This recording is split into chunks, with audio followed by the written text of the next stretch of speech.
सुप्रभात मेरे प्यारे बच्चों, कैसे हैं आप। उम्मीद करता हूँ बढ़िया होंगे।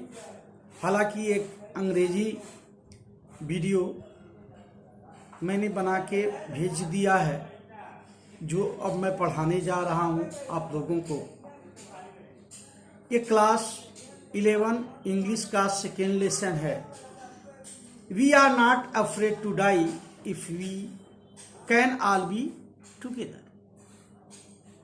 इसे लिखा है गॉर्डन कुक और एलन स्ने।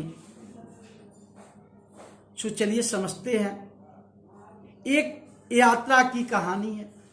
यात्राएं आपने भी की होगी, लेकिन कहने के लिए तो बहुत आसान है। समुद्री यात्राएं बहुत ही कठिन होती हैं। इसमें जो नरेटर है वो एक बहुत लंबी यात्रा किया है, बहुत डिफिकल्टी से गुजरा है। असल में जुलाई 1976 में जो नरेटर है गॉर्डन, उसकी पत्नी मैरी, उसका 6 साल का लड़का जोनाथन और 7 साल की लड़की सुजैन प्लाईमाउथ, ये इंग्लैंड में एक प्लेस है, वहीं से रवाना हुए विश्व भ्रमण पर। असल में 200 साल पहले कैप्टन जेम्स कुक के द्वारा एक यात्रा की गई थी और वह उसे दोहराना चाहते थे, एक रिकॉर्ड बनाना चाहते थे। और पिछले 16 सालों से कैसे यात्रा करें, सेफ यात्रा कैसे हो, हर पहलू पर ध्यान देने में लगे हुए थे। किस तरह का जहाज बनाया जाए। उनका जो बोट बना, शिप बना, उसका नाम था वेव वॉकर। इसे व्यावसायिक दृष्टि से बनाया गया था, बहुत ही मजबूत, हर स्थितियों में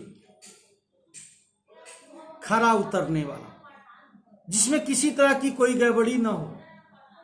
और तमाम बार इसका टेस्ट लिया गया था खराब मौसम में, कि देखें खराब मौसम में ये बढ़िया काम कर पाता है कि नहीं। और इस तरह से 1,05,000 किलोमीटर की यात्रा, जैसा कि उन्होंने प्लान किया था 3 साल में कर लेंगे। और इसका फर्स्ट जो स्टेप था वो बहुत अच्छे ढंग से गुजरा, उसमें कोई दिक्कत नहीं आई। इन्होंने 2 सहायक भी ले लिए, लैरी विजिल अमेरिका से और स्विट्जरलैंड से हर्शेगर, क्योंकि ये दोनों एक्सपर्ट थे। और इस तरह से यात्रा करते हुए वे अफ्रीका के पश्चिमी तट से आते हुए केप टाउन पहुंचे। कुछ हफ्ते तक, फॉर द फ्यू वीक, उन्हें कुछ इनकाउंटेड स्ट्रांग गेल, झंझा जिसको बोलते हैं हम, उसका सामना करना पड़ा। हवाओं के झोंके आते रहे, लहरों के जो आकार थे वो डरावने थे। लहरें 15-15 मीटर ऊंची थी। और इस तरह से खराब मौसम होने के बावजूद भी उन्होंने क्रिसमस का त्योहार अपना मनाया। नया साल आया, फिर भी मौसम खराब रहा। और 2 जनवरी को तो हद ही हो गई। ध्यान देंगे आप, 2 जनवरी को तो हद ही हो गई। वास्तव में लहरें बहुत ऊंची बड़ी थी, बड़ी बड़ी अनंत लहरें आती थी, हवा चीखती थी, बहुत ही भयावह दृश्य हो गया। वे वॉकर की रफ्तार कम कर दिया जाए तो एक पाल, जैसे लोग पाल डाल देते हैं ऐसे ही उस पर पाल गिराया गया। जहाज के पिछले भाग को रस्सियों से बांध दिया गया और लाइफ बोट से उसको जोड़ दिया गया।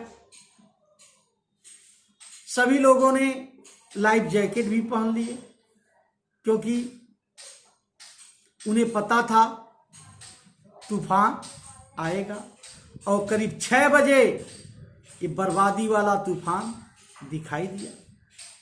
हवा बिल्कुल कम हो गई थी, नहीं के बराबर। आसमान में अंधेरा छा गया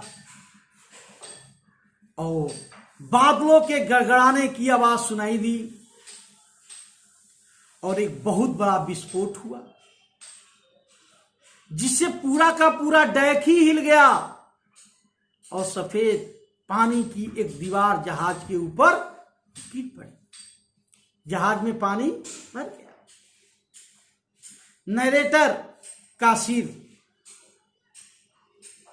टकरा गया, शिप इधर उधर डगमगाई।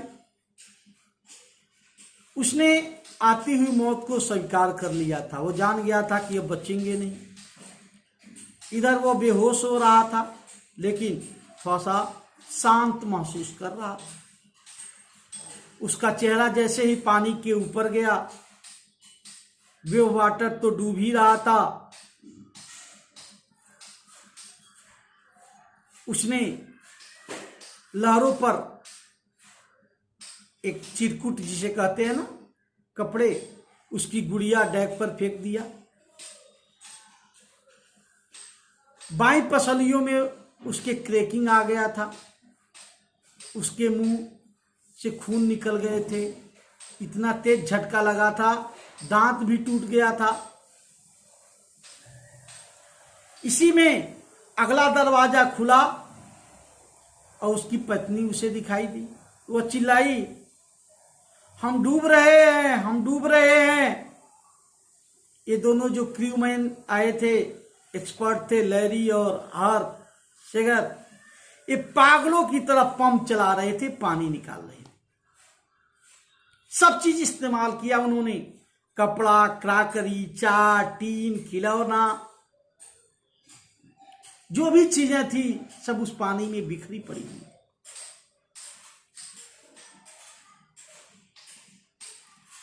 किसी तरह रेंगकर ये लोग बच्चों के केबिन में आए। देखा बच्चे सुरक्षित थे। केवल जो शिव थी उसकी आंखों के ऊपर थोड़ा सा उभार आया था, वहां चोट लगा हुआ था। लेकिन नरेटर के पास ये सब देखने के लिए समय था नहीं। 3 जनवरी की सुबह, डेट आप याद रखेंगे क्योंकि ये उतना आसान स्टोरी नहीं है, ये जर्नी का डिस्क्रिप्शन है। 3 जनवरी की सुबह पंप से पानी निकाला जा रहा था और कंट्रोल में आ गया। अब वो थोड़ा सा बारी बारी से, एक बार सभी लोग ने बारी बारी से आराम कर सकते थे 1-2 घंटा, लेकिन अभी भी जी जो जल रेखा थी उसके नीचे सुराख था, होल था और वे वाकर टूट चुका था। लहरों के टकराने के बाद वे 15 घंटा जीवित रहे, तूफान से लड़े। वे वाकर ऑस्ट्रेलिया पहुंचने तक कामयाब नहीं था। इस तरह से जो नरेटर है, सबसे पहले उसने अपना चार्ट देखा कि हम लोग कहाँ हैं, इस समय कहाँ हैं, और उसने कैलकुलेशन किया कि 2 छोटे छोटे आइलैंड पूर्व की ओर कुछ सैकड़ा मीटर की दूरी पर स्थित हैं